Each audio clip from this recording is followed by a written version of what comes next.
Just relax. If you're telling the truth, you should have no problem. Okay, I'm ready. What is your name?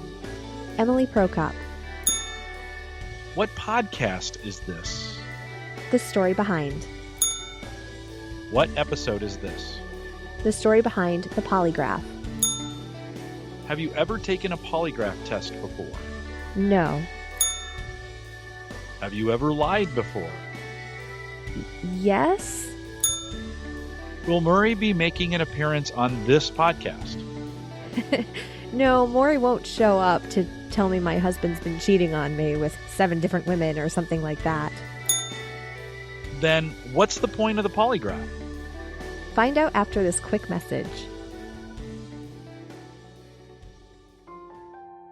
What is the Potter family? Hey, this is Shane. That's not Shane. That's a robot set by the government. And that's Kenny from I'm Now a That robot too. From Now That I'm Older. More like Now That I'm Robots. This is Gabriel Russo from the Hollywood Scandals of Yesteryear podcast. This is Steve from the Drift and Ramble podcast. This is Nick from the Epic Film Guys podcast. This is Emily from The Story Behind. This is Adam from Everyone Has a Podcast. This is Sean Harrigan from the Cinescape podcast. We are you, podcasters coming together in a community to help one another grow. So follow us on Twitter at Potter Family and use the hashtag Potter Family in your tweets and retweet other people who do the same. Potter Family, where great podcasts come home. Is it true the man who invented the lie detector test was also the creator of Wonder Woman? Yes. As far back as the Middle Ages, authorities searched for a way to find out if someone was telling the truth or not. Back then, the most popular method was torture, which wasn't as accurate as one would hope. I mean, if one were in agony, most likely they would do anything to escape it, even if it meant admitting to something they didn't do. By the 18th century, British novelist Daniel Defoe, who is best known as the author of Robinson Crusoe, suggested monitoring the heart rate as a method for lie detection, which became much more popular than torture, as you can imagine. But it was Harvard psychologist and attorney Dr. William Moulton Marston who is credited most with coming up with the main component of the modern-day lie detector in 1915. He used a standard blood pressure cuff and a stethoscope to measure subjects' blood pressures while being asked a series of questions to detect a lie or not. What he found was if a subject was lying, the blood pressure would increase. But lie detection wasn't the only thing Marston would become known for. Under his pen name, Charles Moulton, he is known as the creator of Wonder Woman, whose weapon of choice just happens to be a golden lasso that forces people to tell the truth. A Berkeley police officer, John Augustus Larson, had read Marston's work and developed the concept for a device that would measure changes in someone's blood pressure, respiratory rate, and pulse, which would then graph the findings on a piece of paper. But Larson never filed a patent, and it was Leonard Keeler who tweaked the machine and named it an omotograph, and he was granted a patent in 1931.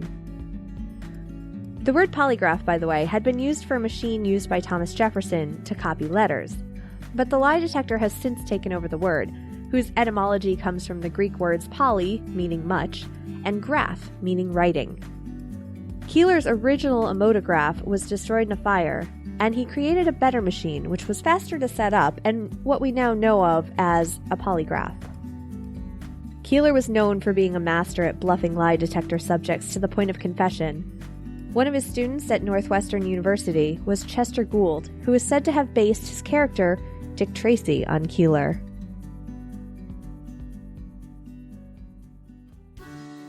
Are polygraph tests admissible in court? No. After Keeler's polygraph was showcased in the 1933 Chicago World's Fair, Judge Clayton F. Van Pelt decided to give it a try in a criminal trial in 1935. 2 subjects were accused of attempting to kill a sheriff in Portage, Wisconsin. Keeler was asked to use his polygraph test on the subjects, and when he was called to the stand to testify about the results, he spent 3 hours explaining the suspects had been found to be untruthful by the polygraph. But he also mentioned that his technique was 75% effective. Despite this, plus the rest of the evidence to be circumstantial, the jury found the 2 suspects guilty. and Keeler is said to have been a little less modest following the results of the trial when he talked to the press about his machine and its findings. However, as time progressed, the polygraph was challenged by the scientific community, and tests on accuracy varied so much that the court had no choice but to dismiss polygraph test results as evidence through today. The results of a polygraph test can vary depending on a number of factors, including the order of the questions asked and the differences depending on who the examiner is. The U.S. Supreme Court decided in 1998 the lie detector tests were not admissible, saying a fundamental premise of our criminal justice system is that the jury is the lie detector. This doesn't mean a lie detector test can't be given to suspects in question of a crime, but the results can't be used in court to incriminate them, and the lie detector has been used numerous times as a means of interrogation by authorities, leading some criminals to confess.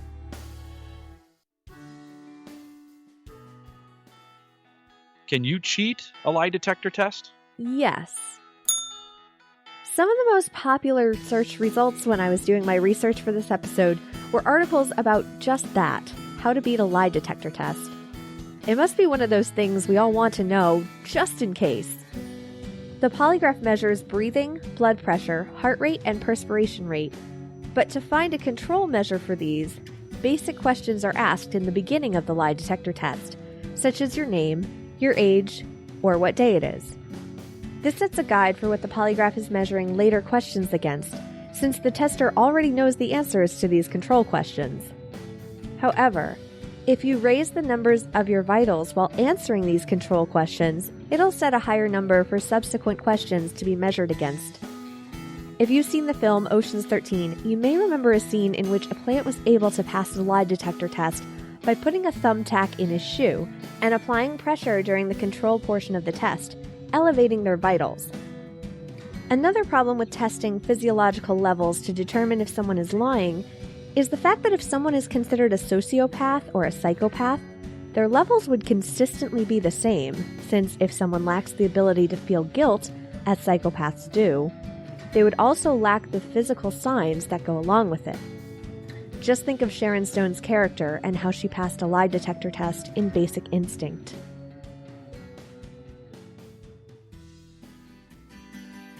Special thanks to Jim Collison from Home Gadget Geeks at theaverageguy.tv, who played my polygraph tester in this episode. Information for this episode was sourced from bbc.com, americacomesalive.com, Engineers Garage, bloomberg.com, criminaldefenselawyer.com, livescience.com, NPR, the American Psychology Association, the book The Lie Detectors, The History of an American Obsession by Ken Adler, and more links which are featured in the show notes at thestorybehindpodcast.com. If you're a new listener to the show, subscribe on your favorite podcast app so you'll never miss an episode. Thanks for listening.